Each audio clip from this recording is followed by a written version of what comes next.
और हम वहाँ से पढ़ेंगे क्लास 12 की मैथ्स। इसका पहला चैप्टर जो है उसका नाम है relations and functions.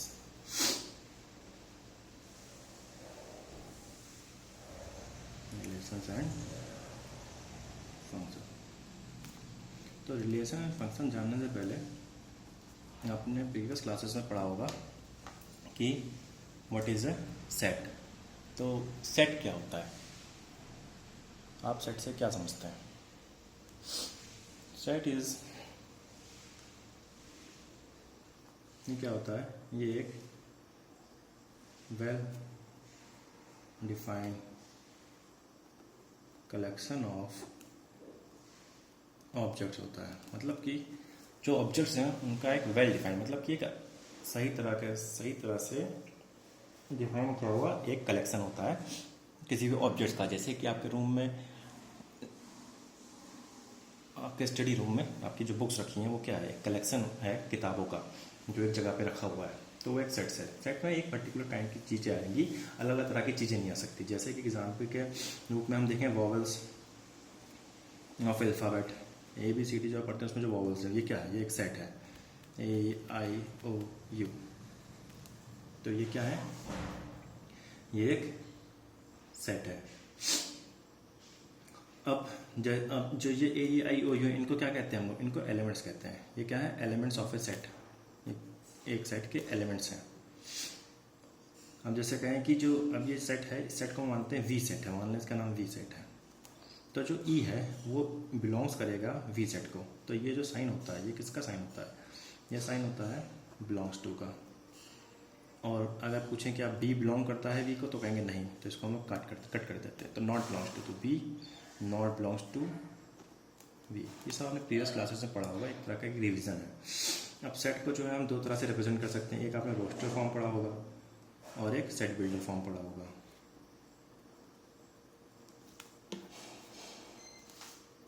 Roster form क्या होता है? रोस्टर फॉर्म जैसे कि अभी हमने देखा, जैसे ये फॉर्म AEIOU, यह है रोस्टर फॉर्म। इसमें हम सारे एलिमेंट्स लिखते हैं। ये इस रोस्टर फॉर्म का हम ज़्यादातर उसके लिए इस्तेमाल करते हैं जो सेट ज़्यादा बड़ा नहीं होता है। जैसे कि वोवेल्स पूछ लिया हमसे ABCD के, तो हम AEIOU में 5 वोवेल्स होते हैं, तो हम आराम से उसको दिखा सकते हैं। लेकिन अगर वहीं हमसे पूछ दें कि 100 से less, natural number less than 100, तो क्या हम 1 to 100 का क्या 199 तक क्या लिखेंगे? तो सोचिए कितना बड़ा सेट हो जाएगा हमें लिखने के लिए। तो इसके लिए हम यूज़ करते हैं सेट बिल्डर फॉर्म का। सेट बिल्डर फॉर्म में क्या होता है कि इसमें हम लोग एक प्रॉपर्टी डिफाइन कर देते हैं एलिमेंट्स की, ऐसी प्रॉपर्टी जो केवल उन्हीं एलिमेंट्स के लिए वैलिड होगी और किसी के नहीं। जैसे हम लिख दें x is an odd natural number. x क्या है? एक ऑड नेचुरल नंबर। अब आपको नेचुरल नंबर पता होंगे 1 to इन्फिनाइट होते हैं। अब 1 to इन्फिनाइट में आपके ऑड नंबर कितने होंगे? वो भी इन्फिनाइट होंगे। तो अब हम इन्फिनाइट नंबर तो लिखने बैठेंगे नहीं, तो हम इनके सेट बिल्डर फॉर्म में डिफाइन कर देते हैं कि x is such that, x इस तरह से जैसे कि x क्या है? एक ऑड नेचुरल नंबर। जितने भी ऑड नेचुरल नंबर सब इसके अंदर आ जाएंगे। ठीक है, तो ये होता है आपका सेट को दिखाने का तरीका, एक उसको रिप्रेजेंट करने का रोस्टर फॉर्म, एक सेट बिल्डर फॉर्म। अब हमने सेट के बारे में देख लिया। अब इसमें दो चीज़ें आती हैं। जैसे कि मान लेते हैं कि हमारे पास एक सेट है A, ये है आपका 1 2 3। दूसरा सेट मान लेते हैं हम लोग B, और ये है 4 5। दो सेट है हमारे पास। अब एक होता है कार्टेशियन प्रोडक्ट। कार्टेशियन प्रोडक्ट, तो कार्टेशियन प्रोडक्ट क्या होता है? कार्टेशियन प्रोडक्ट होगा इन दो सेट का प्रोडक्ट। और ये क्या होगा?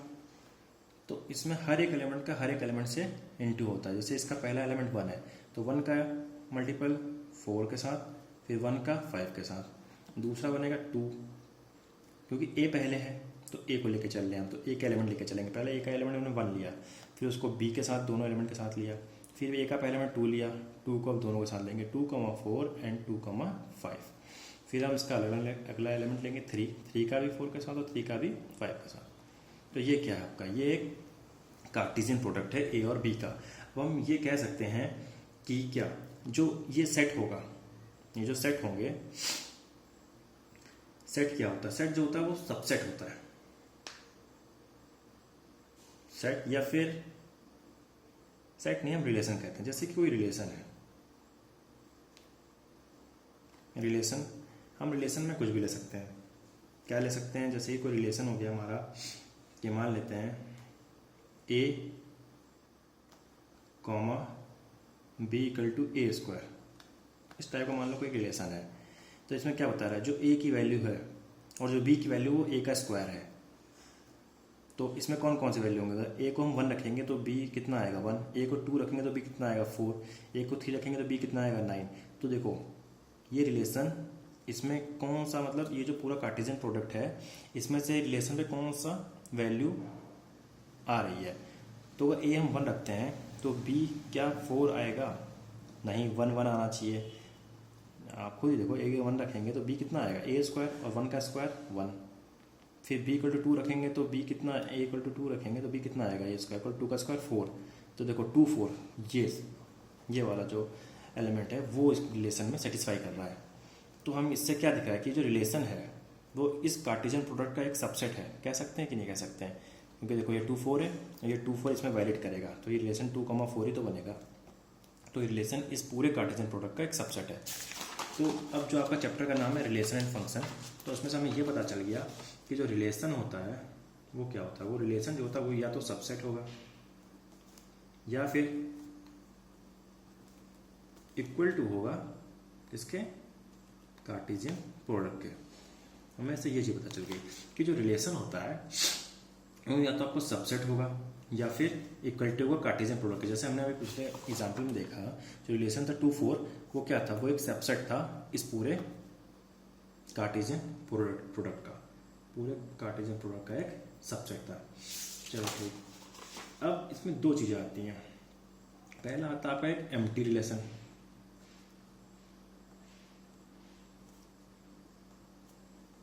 एम्प्टी रिलेशन में क्या होता है, नाम से पता चल रहा है कि एम्प्टी माने खाली।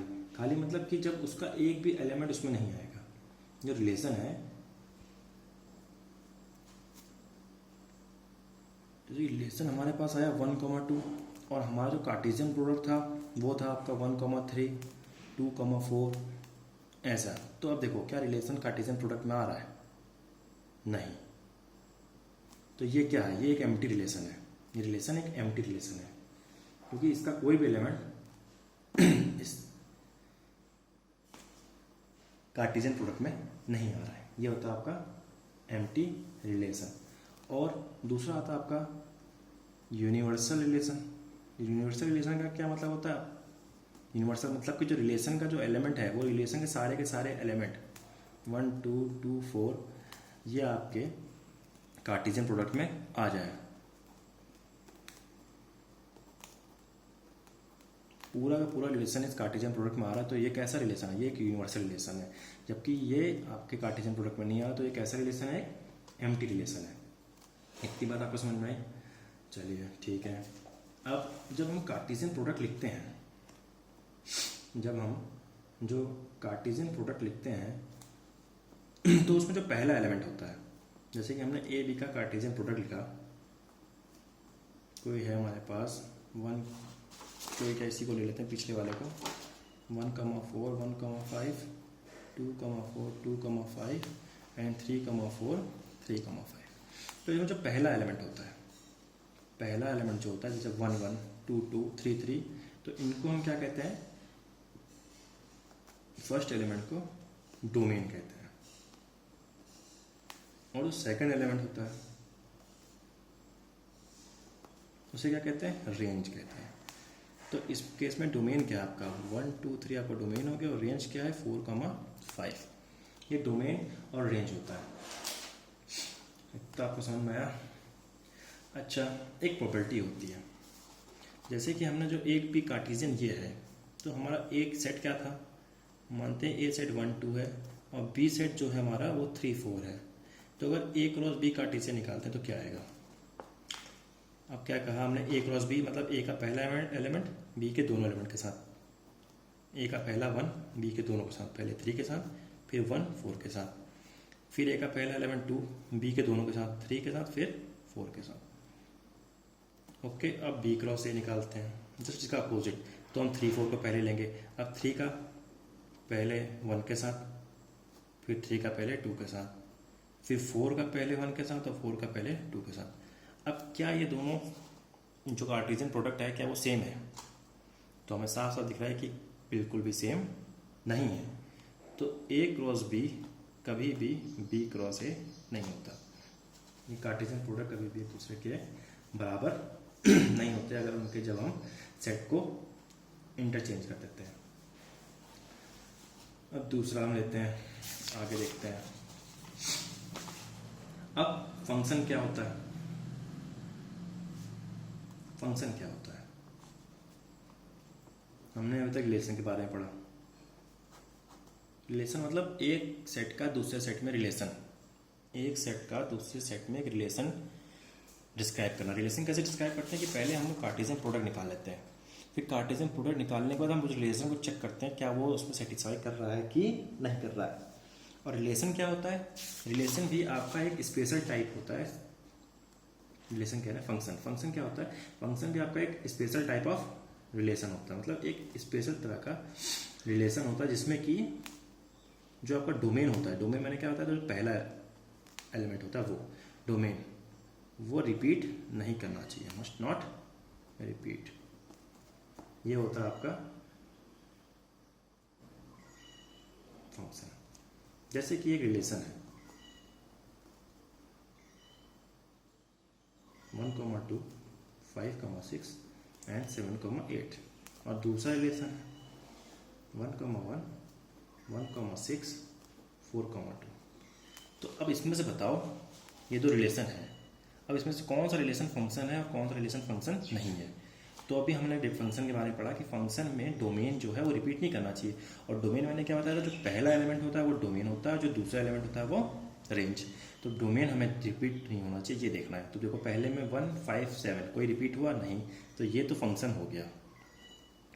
लेकिन दूसरा देखते हैं 1, 1 डोमेन रिपीट हो गया, तो ये फंक्शन नहीं है। समझ गए इतनी बात? चलिए ठीक है, अब आगे देखते हैं। अब इसमें रिलेशन जो होते हैं वो 3 तरह के होते हैं। रिलेशन कितने तरह के होते हैं? 3 तरह के होते हैं। कौन कौन से? चलिए देखा जाए कौन कौन से रिलेशन होते हैं। रिलेशन के टाइप्स।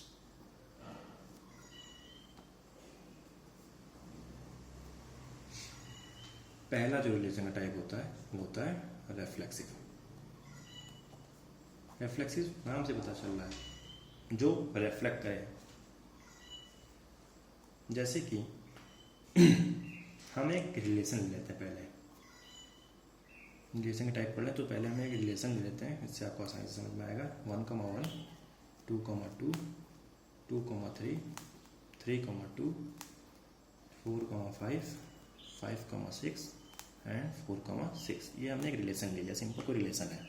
अब हम इसके टाइप पढ़ते हैं। रिफ्लेक्सिव। रिफ्लेक्सिव होता है, अब देखो हमें पता है जब हम रिलेशन लेते हैं तो उसमें हम 2 सेट के बीच में रिलेशन दिखाते हैं, और 2 सेट के बीच में जब भी रिलेशन दिखाते हैं तो भाई पहले सेट का एक एलिमेंट और दूसरे सेट का एक एलिमेंट, पहले सेट का एक एलिमेंट और दूसरे सेट का एक एलिमेंट, हम दोनों को लेते हैं। फिर से जब हम रिलेशन दिखाते हैं तो हम उसमें 2 सेट लेते हैं, फिर उनका कार्टेशियन प्रोडक्ट निकालते हैं, ठीक है। और जो रिलेशन बनता है वो 2 सेट के बीच में बनेगा हमेशा। अब जब 2 सेट के बीच में रिलेशन बनेगा तो दोनों सेट के एलिमेंट होंगे, तभी 2 एलिमेंट लिखते हैं हम। ये पहले सेट का एलिमेंट, दूसरे सेट का एलिमेंट, पहले सेट का एलिमेंट, दूसरे सेट का एलिमेंट, फिर पहले सेट का एलिमेंट, दूसरे सेट का एलिमेंट, ठीक है। तो 2 सेट, दोनों का एक एक एलिमेंट लेके चलते हैं हम लोग। अब रिफ्लेक्सिव में होता है कि जो दोनों एलिमेंट होंगे, दोनों सेट के जो 2 एलिमेंट होंगे, अगर वो सेम हो, मतलब अगर पहला वाला ए है और दूसरा वाला भी ए हो, तो वो कैसा रिलेशन हो जाएगा?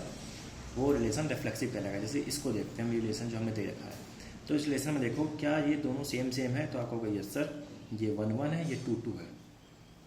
तो हमें दिख रहा है कि एक हमारा 1, 1, दूसरा 2, 2। तो ये जो रिलेशन है ये किस तरह का रिलेशन है? तो यहाँ से हमें पता चल गया जो रिलेशन है ये रिफ्लेक्सिव है। इतनी बात समझ में आ गई?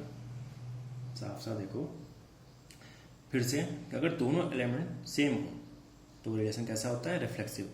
तो इस रिलेशन को चेक करते हैं। तो देखो इसमें 1 1 2 2 सेम है कि नहीं है, तो ये रिलेशन कैसा हो गया, रिफ्लेक्सिव हो गया कि नहीं हो गया, हो गया। दूसरा देखते हैं। दूसरा जो होता है वो होता है आपका सिमेट्रिक। सिमेट्रिक में क्या होता है, सिमेट्रिक में होता है कि अगर जो पहला एलिमेंट का जो पेयर है वो a, b है, पहले एलिमेंट का पेयर अगर a, b है तो उसी रिलेशन में दूसरे एलिमेंट का पेयर b, a होगा। अगर ऐसा आपको मिलता है रिलेशन में तो वो रिलेशन कैसा हो गया, सिमेट्रिक। सिमेट्रिक माने जैसे हम शीशे में खुद को देखते हैं तो हमें अपनी इमेज दिखती है ना, तो वही जस्ट, तो जैसे ये देखो 2 3 और 3 2, ये भी इसको सेटिस्फाई कर रहे हैं कि नहीं करें, 2 3 और 3 2, a b, b, a, just opposite. तो ये जो रिलेशन होगा ये किस तरह का रिलेशन होगा, सिमेट्रिक है। तीसरा रिलेशन देखते हैं हम लोग। तीसरा जो होता है वो होता है आपका ट्रांजिटिव। ट्रांजिटिव कहता है कि अगर a, b है, अगर आपके रिलेशन में a, b है और b, c है, तो दिस इम्प्लाइड डेट करेगा कि उसी रिलेशन में एक हिस्सा a, c भी होगा। मतलब कि अगर रिलेशन में 4, 5 है और 5, 6 है, तो उसी रिलेशन में आपका जो आंसर है वो 4, 5 और 5, 6, तो दोनों का स्टार्ट और लास्ट 4, 6। ए बी और बी सी, तो बी कॉमन आ गया, उसको हटा देंगे तो क्या बचा, ए सी। तो ये जो रिलेशन आप देखो इसमें देखो 4, 5, 5, 6 एंड 4, 6, 4, 5, 5, 6 एंड उनका प्रोडक्ट क्या आ गया, 4, 6। देखो दोनों का कॉमन टर्म हटा दिया गया तो 4, 6। अगर ऐसा किसी रिलेशन में होता है तो वो रिलेशन कैसा होगा, ट्रांजिटिव होगा। तो बात समझ में आई, आप कहेंगे यस सर। तो हमें पता चल गया कि रिफ्लेक्सिव किसे कहते हैं, कि दोनों एलिमेंट सेम हो, 1 1 2 2। सिमेट्रिक किसे कहते हैं कि अगर 1 2 हो तो दूसरा 2 1 हो, मतलब ए बी हो तो दूसरा बी ए हो उसी रिलेशन में। और ट्रांजिटिव किसे कहते हैं कि पहला अगर ए बी दूसरा बी सी है, तो जो उनका प्रोडक्ट, जो उनका आउटपुट एंड रिजल्ट कुछ भी कहो जो आएगा वो ए सी होगा, उसी सेट उसी रिलेशन में ही होना चाहिए ऐसा। तो अब तो हमें रिफ्लेक्सिव पता चल गया, सिमेट्रिक पता चल गया, ट्रांजिटिव पता चल गया। तो हम कह सकते हैं कि ये जो रिलेशन दे रखा था हमें, ये रिफ्लेक्सिव भी है, आप कहेंगे यस, ट्रांजिटिव भी है यस, और सिमेट्रिक भी है। अब जो रिलेशन तीनों तरह का हो जाए, मतलब जो रिलेशन आपका कैसा है, रिफ्लेक्सिव भी है, आपका सिमेट्रिक भी है, आपका ट्रांजिटिव भी है। अगर जो रिलेशन तीनों ही तरह का होता है तो उस रिलेशन को हम क्या कहते हैं, तो जो रिलेशन जिसमें आपके तीनों तरह की खूबियां होती हैं, रिफ्लेक्सिव, सिमेट्रिक एंड ट्रांजिटिव, तो उसको कहते हैं हम लोग। अब जैसे इक्विवेलेंस रिलेशन, इक्विवेलेंट ट्रायंगल पढ़ा है ना आपने, इक्विवेलेंट ट्रायंगल जिसकी तीनों साइडें बराबर होती हैं, इक्विवेलेंट ट्रायंगल, तो वैसे ही जिसमें तीनों प्रॉपर्टी सेम है, तो ये कैसा हो गया, इक्विवेलेंस रिलेशन। समझ में आया, ठीक है। तो आज हमने सेट पढ़ा, रिलेशन पढ़ा, सेट के रिलेशन, फंक्शन, एंड देन ये कितने तरह के होते हैं रिलेशन के types, reflexive, symmetric and transitive type of relation. अगर तीनों ही, मतलब एक ही रिलेशन अगर तीनों टाइप का है तो उसको हम क्या कहते हैं, इक्विवेलेंस रिलेशन। अब इसकी जो एक्सरसाइज है वो हम कल से करेंगे। आई होप आपको लेक्चर पसंद आया होगा। अगर आपको पसंद आया तो आप लाइक करें, सब्सक्राइब करें, शेयर करें। Thank you and have a nice day.